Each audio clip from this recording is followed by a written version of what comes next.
Ahoy! How are you all doing today? Um, Stuff's really heating up in the Bumface book that we're reading. This one here. I do it every time. Forget to move my fingers. I'm Toshaan. I've done part 1 and 2, which you would have seen. I would hope so. If you haven't, then none of this will make sense to you. So I strongly encourage you go back and you listen to me stumble through part 1 and 2 and try to make as much sense of it as possible. And then we'll get into it. This now. So, yes, today we are doing part 3 on our Wondrous Wednesday. If you haven't, I don't know where I was going to go with that. Couldn't have been that important because I've forgotten. But yes, sit back, relax, and hopefully be mildly entertained by part 3 of Bumface by Morris Gleltzman. Wonderful stuff. Okay, let's get into it.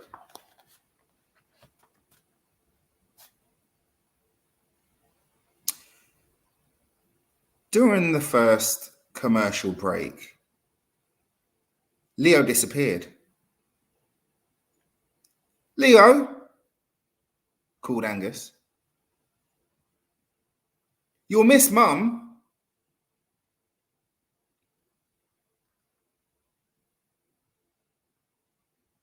I'm on the toilet, came Leo's faint cry. The commercial break ended, and Mum appeared on the screen with her spotless TV living room, hugging 2 of her spotless TV children. Don't know why they call this series a soapy, thought Angus. I'm guessing that means soap. Maybe in Australia. For anyone that knows about what they call the soap in Australia, I'd love to know. But in here it says soapy. So I'm guessing that means soap. So here we go.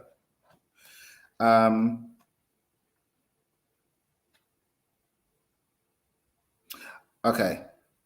Thought that's why they called this series a soapy, thought Angus.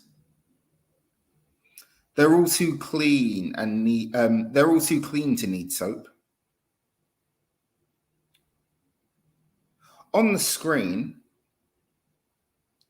Mum was giving her TV twins a famous, warm and caring TV smile.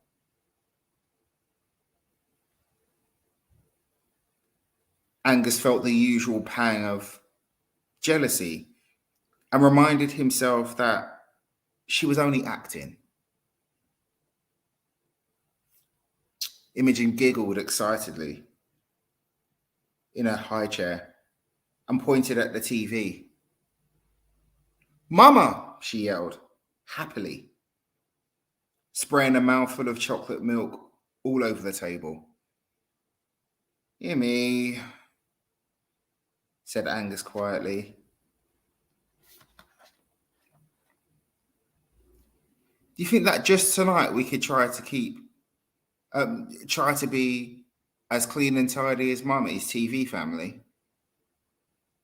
Mama, yelled Imogen again, and threw a handful of mashed potato and pumpkin across the room. Vile. Obviously not, thought Angus wearily. I'm missing Mum, said Leo. Said Leo's distant yell. Well, Hurry up, called Angus. I can't, yelled Leo.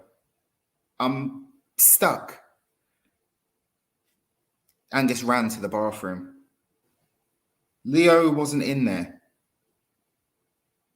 He sprinted down to Mum's ensuite and heard Leo yelling from the guest toilet. He doubled back, desperately hoping Leo hadn't fallen into the dunny whilst he was flushing it. I read that as dummy and then realised in dunny means toilet. So we're all learning. For those of you who didn't know, a dunny in Australia is a toilet. That I know.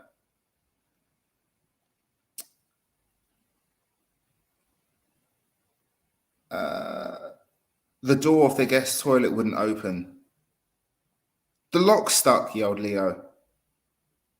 Are you all right? Shouted Angus frantically. Leo always forgot to close. What? Always forgot to close his mouth underwater. In a sewer pipe, he'd be history. No, I'm not all right, yelled Leo. I can't see Mum. What's she doing? Angus peered down the hall. On the TV in the living room, Mum was still talking to the twins with her famous, warm, caring TV voice. Angus heard Imogen gurgle, Mama, and saw chocolate milk splatter over the screen. What's Mum doing? Yelled Leo. Angus strained to hear. She's telling, now I'm reading this as Lachlan. It's spelled Lachlan. I could be getting that wrong. So if anyone wants to correct me, you are more than welcome to. So I may be saying this wrong. I'm reading it as Lachlan. Lachlan? Maybe it's Lach. No. Lach. Maybe it is Lachlan. Okay, it's Lachlan now. I'm calling. Yeah. Get at me. I don't know. And Lachlan and Courtney to stop worrying. Angus shouted through the door. She's going to meet them after school and go to the newsagents with them. And if Mr. Green overcharges them for lollies again, he'll be sorry. What? Yelled Leo. Open the door, yelled Angus. Try harder. Spit on the key. What's Mum doing now? Yelled Leo. From the living room, Angus heard the splat of something hitting the floor. Never mind about Mum, he yelled frantically. Amy's in there on her own with mashed pumpkins and chocolate milk and stewed fruit. Angus heard Leo spitting on the key. It's not working, wailed Leo. The lock needs more lubrication, thought Angus desperately. If Mum was home, she'd drain some oil out of her car but she'd been taping at the studio for at least another hour. What if the TV people kept her really late for retakes, and by the time she got home, Leo had starved to death? He'd hardly touched his fish fingers. Leo tried to bash the door with his shoulder. The door didn't budge. His shoulder hurt a lot. Then Angus noticed a lump of mashed potato and pumpkin on the front of his school shirt and scraped it off and stuffed it into the keyhole. That is jank. Bleh. Try now, he shouted. The key turned in the lock. Angus pushed the door open and grabbed Leo to inspect him anxiously for signs of drowning or hysteria. He couldn't see any.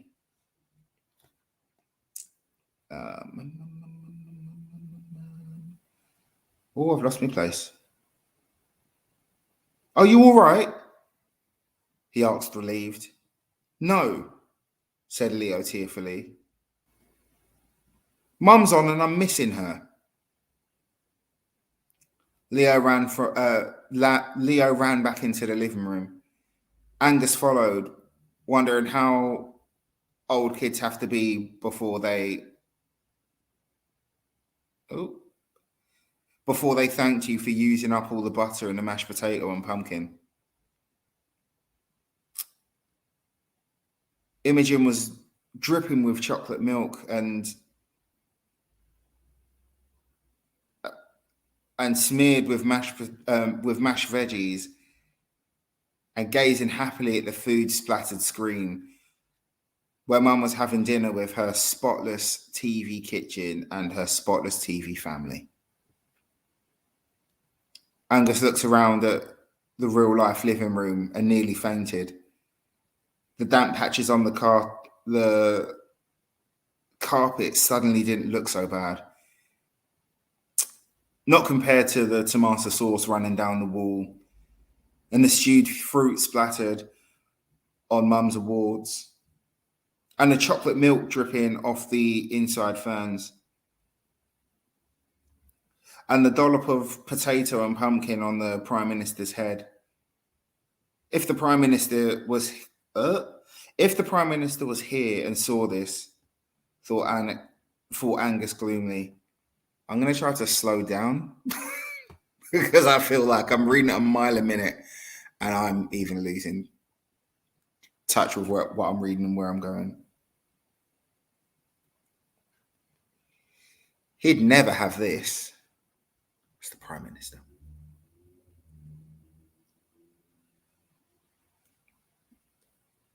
Photo taken with his mum at a charity lunch ever again. Let me read that line again. If the Prime Minister was here and saw this, thought Angus gloomily, he would never have his photo taken again at a charity lunch with my mum.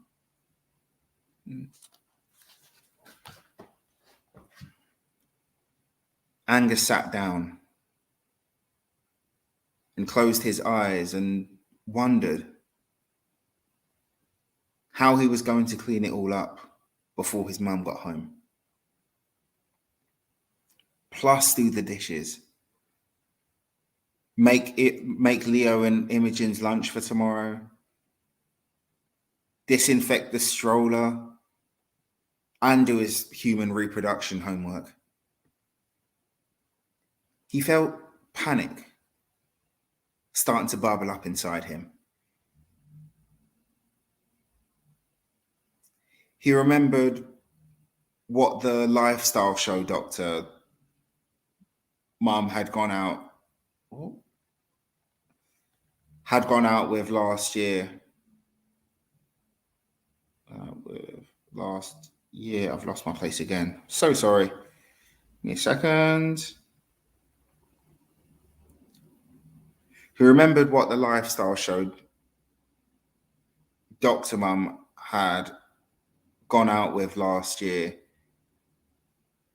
had reckoned you should do about panic. Imagine you're in a beautiful place. The doctor had done several segments on panic, possibly because he'd been going out with Mum. Oh, I see. So this is a TV doctor that was dating his mum. Okay, so I'm back in the room.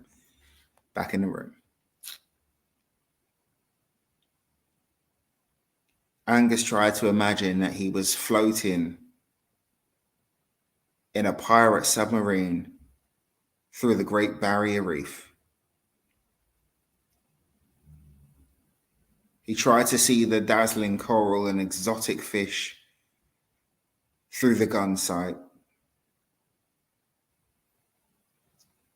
It was no good. He couldn't concentrate. Not with that horrible noise Leo was making. Angus opened his eyes. Leo was spitting out a mouthful of chewed fish fingers. Leo, said Angus. I cut off most of the burnt bits. On the screen, Mum's beaming TV husband, Max, was handing her a spotless TV plate. A slice of pizza for Australia's best mum, he said.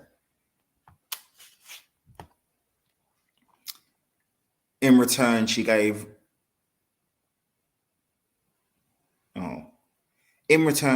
him one of her famous TV kisses. Angus winced. Watching her do that always made him feel funny in his tummy. Though tonight it was probably worse by stress and soggy burnt fish fingers. Not fair, wailed Leo. Craig and Nolene and Lachin and Courtney are having pizza. Why can't we have pizza? Angus took a deep breath. We've been through all of this, he said. They're Mum's TV family. They're not real. We're her real family. We're the lucky ones. Amy, don't put your dinner in your nappy. We're not as lucky as them, said Leo, reaching to the tomato sauce and knocking his orange cordial over. Mum spends heaps of time with them.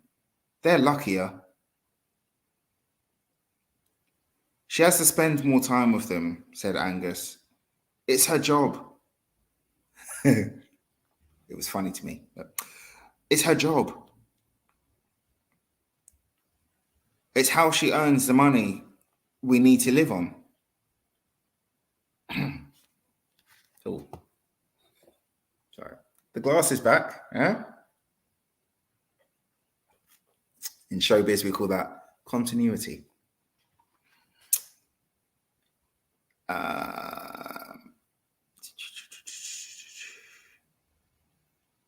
I need to live on. She's our mum, said Leo tearfully. She should spend more time with us. Angus grabbed a kitchen sponge and started mopping up. He felt a chill running down his spine. It wasn't just the cordial soaking into his shirt. It was because Leo was right.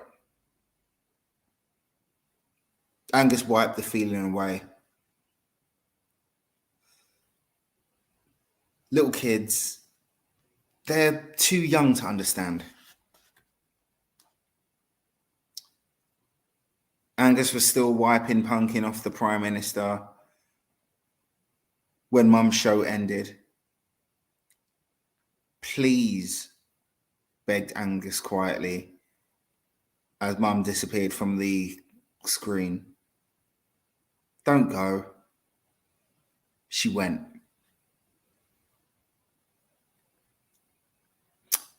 Imogen gave a howl of rage and threw a handful of stewed plums and pears at Mum's CD player. Angus managed to catch most of it. Leo sulked. As usual, Angus cheered them up both by giving them a relaxing bath and making funny Bumface voices, come out of Leo's plastic submarine. This kept them distracted whilst he washed the potato and pumpkin out of Imogen's belly button and the spider webs out of Leo's hair. Angus noticed that Leo's right earlobe looked a bit pink and swollen. He wrapped both of the kids in towels, then hurried back into the room to check his books. None of them had anything about swollen earlobes or spider bites. Angus couldn't believe it. How can people write parenting books, he thought bitterly, and leave out the most important stuff?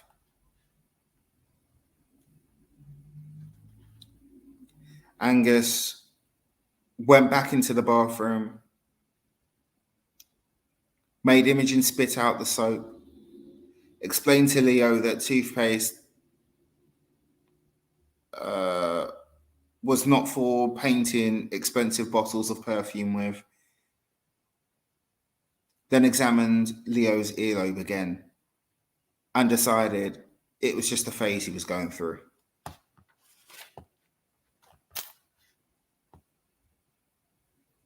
When the kids' teeth were brushed, Angus took them to say goodnight to Leo's mouse, Jeffrey. Leo looked into the cage and frowned. Jeffrey was looking very fat these days. What have you been feeding him? Asked Angus. Ants, said Leo. Angus peered at Jeffrey's swollen tummy. He must have eaten most of the ants in the district. Angus tucked the kids into bed and told them a Bumface story. It was one where Bumface kidnapped a whole bunch of parents and took them to a secret pirate submarine based on a remote island and kept them there until they promised to spend more time with their families. Even though it was one of Imogen and Leo's favorite, they still had sad faces at the end. I want my dad, said Leo. Angus sighed. Your dad's busy, Leo, he said gently. He works nights, remember? My dad? Said Imogen. Your dad's busy too, said Angus. Your dad's not busy, Leo said to Angus, because he's unemployed. Angus caught sight of his own weary face in Leo's mirror. A person can still be busy, he said, even if they're not being paid. When can they? Said Leo. Angus thought about the sauce-splattered wall waiting for him, and the lunch boxes, and the stroller, and the homework. He decided not to depress the little kids. When they're a pirate, he yelled, and tickled them both. They screamed with laughter. Angus laughed too. And as he looked at their joyful faces, he found himself wishing that a pirate would swing in through the bedroom window on a pirate rope and carry them all the way to a secret pirate submarine based where they can all be like this one day, thought Angus. It might happen. Thus concluding part 3. This is it's getting a bit interesting. Yes, I will be continuing this next Wednesday. So I hope you're all following along. I apologize if I lost you in places. I lost myself, but I think we got there in the end. And Yes, I will. I will see you all next Wednesday. I look forward to continuing this. This was very cool, and yeah, see you later. I always do this, and then I just